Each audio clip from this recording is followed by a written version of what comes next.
What's going on, everybody? Ryan the Mighty Quinn here, the Cornerman _MMA.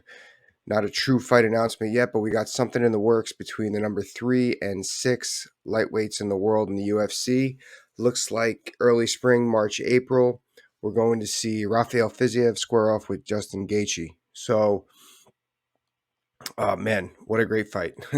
What a great fight. So, what direction is this fight going? So, let's break down strengths and weaknesses. Now, stand up, got to go with the world-class Thai boxer and Rafael Fiziev. I was trying to see if maybe we could do a boxing slash versus kickboxing Muay Thai scenario.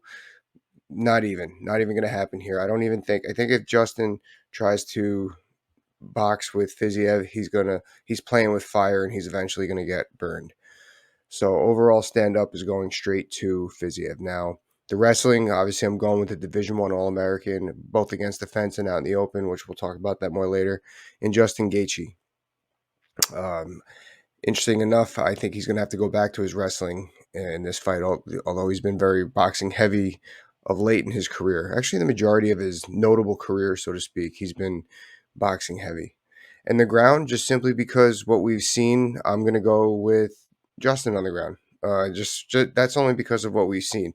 I just haven't seen enough or even researched or found enough on Fiziev on the ground. So now how does this fight go down? Can't make mistakes on either side. Really, who's going to get the other one out of position? Who's going to get either opponent out of position? Now, we'll start with Fiziev. So Fiziev, he's short, he's stout, he's hard to move, he's hard to get at. He doesn't give up position for anything. I think that was his main before anything else against Rafael dos Anjos when he knocked him out last summer. Rafael just couldn't get him out of position, and then that's why he scores so much, because you have to take a gamble on everything on him because he's in great position and you're moving, and that's why when you come in and he's right hook, left hook, body kick, and he's scoring on a lot of that, and it's powerful, thunderous strikes. That's the other thing. He's got that very strong style Muay Thai, the powerful, thunderous strikes. So he's got to stick to that. He's got to make that happen. Now, like a good example of Dos Anjos would shoot in on him and get wrapped around the leg, still couldn't move him. Why? Because he was in such good stout position. He had such a good stance. And if you look at his stance too, he's not all, he's just not wasting any energy. It's a very Russian trait in mixed martial arts. Don't waste any energy, and he's got that until he needs to explode with it. But also, he's going to have to do some damage, especially if this is a 5-round fight. So what does he have to do? He needs to, Justin's going to need to engage. They disengage, or before the engagement, pre-engage, disengage, that's when Fiziev needs to really score. The bop, bop, bop, clinch, or clinch, disengage, bop, bop, bop, kick. If he could try to punch to get Justin in range, throw those body kicks. He just throws those kicks up out of nowhere, front kicks when Justin's trying to get in. So right in that mid area, that's where he's going to make his bones. That's where he's going to do his damage and weather Justin. That's how he wins this fight. So let's flip it. As I said, I think Justin needs to get this fight to the ground here. I think the game that Justin plays with his boxing, although his boxing is pretty damn good for mixed martial arts standards, he's got to revert back to his wrestling here. There's no need to try and challenge the world-class Muay Thai boxer right here. How does he do that now? He's going to have to get inside, like I said. So obviously, if it starts standing, you can't play this game. Oh, he's going to have to throw some punches. He's going to have to work that feint, that boxing feint that I love. But he can't do it. You can't do it to try to use it as a read. Sometimes people feint to try to do it as a read to see what the opponent's doing.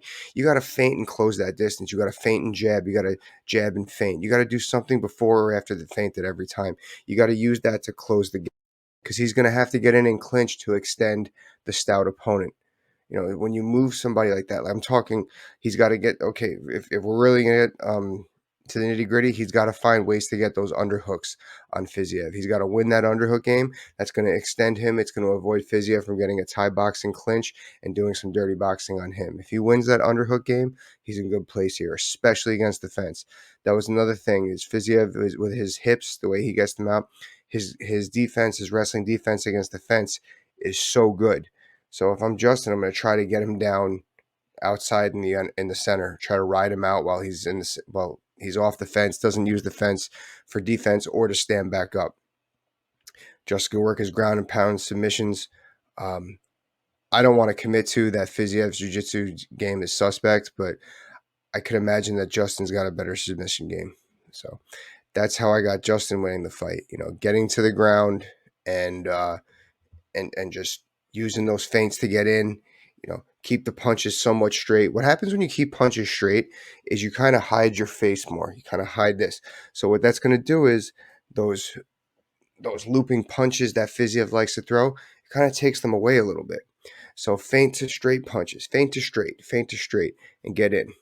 Get your clinch, get your underhooks, extend the opponent, take him down off the throwing the underhooks against the fence if need be. I think this is better off to try to take him down here, maybe out in the open, maybe front headlock snaps. Now, okay, adjustments. So if I'm Rafael Fiziev's corner and I'm seeing the way this fight's going, it's not going our way. Justin is employing that wrestling game as I mentioned. Fiziev's got to get on the aggressive. He's not really, like I said, he's not really he's not a very jab heavy fighter. He's got that strong Muay Thai style. So he's gonna have to work his way in and move his head with those looping bombs that he could throw. And I'm talking up top to the body, which Justin's been weathered before with stuff like that.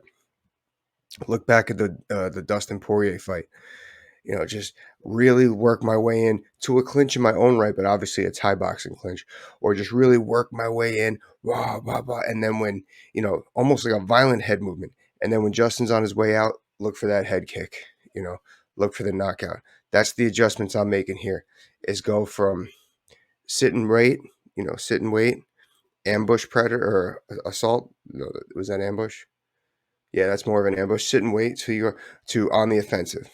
That's where we're scoring. We're going to score with our boxing. Now, if Justin's losing this fight, it's because his corner's seeing that he can't get the fight to the ground. He's getting chewed up on his feet. So what does he got to do?